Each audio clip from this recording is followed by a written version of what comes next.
जब पोती ने दहेज में दादाजी को मांग लिया।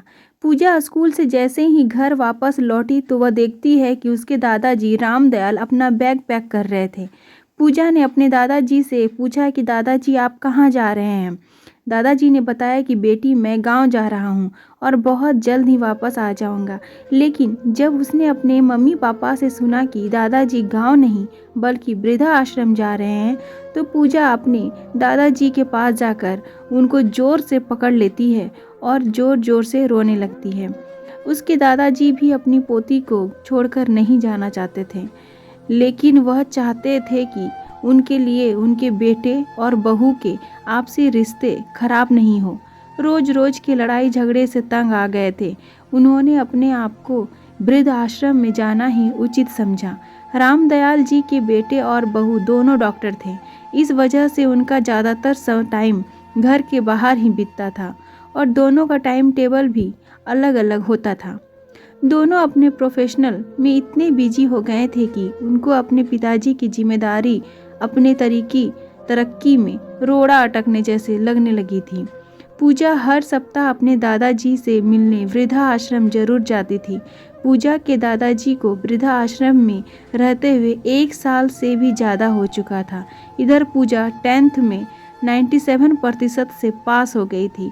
वह अब मेडिकल की तैयारी करने के लिए कोटा राजस्थान जाने वाली थी। पूजा ने अपने माँ बाप से यह शर्त रखी कि वह कोटा तैयारी करने के लिए तभी जाएगी जब उसके साथ दादाजी भी साथ में जाएंगे।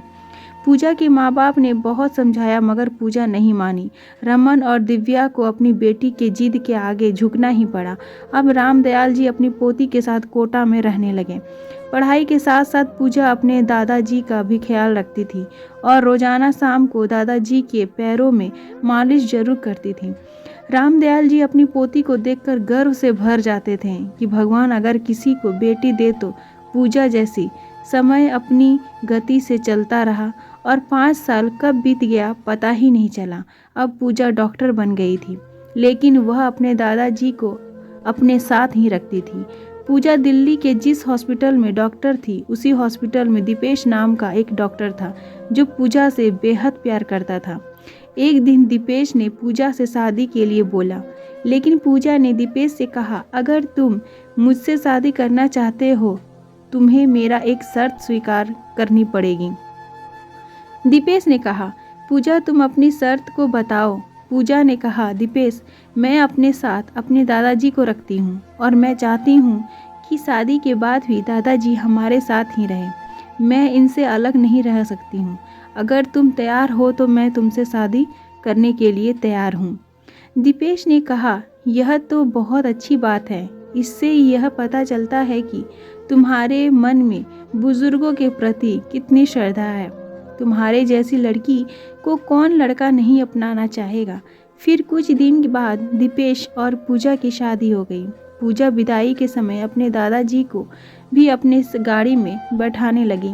तभी उसके पिताजी बोले बेटी तुम्हारे मन में अपने दादाजी के प्रति इतना प्यार देखकर हमें भी एहसास हो गया है कि बुजुर्ग बोझ नहीं बल्कि एक आशीर्वाद की तरह होते हैं। पूजा की माँ भी आ चुकी थी। उसने भी अपनी बेटी से माफ़ी मांगी और बोली तुम्हारे दादाजी अब तुम्हारे साथ ही रहेंगे। इनको कोई दिक्कत नहीं होगी। हम तुम्हें विश्वास दिलाते हैं पूजा। पूजा के दादाजी बोले बिटिया मुझे अब यहीं रहने दो। तुम अपने जीवन में खुश रहो। तुम्हारी वजह से आज मुझे मेरे बेटे और बहू दोबारा से मिल गए हैं।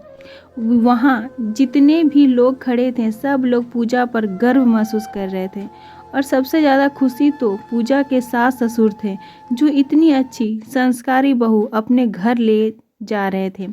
आशा करती हूँ कि अच्छे लगे। लाइक शेयर और सब्सक्राइब जरूर करें और दोस्तों में शेयर करें।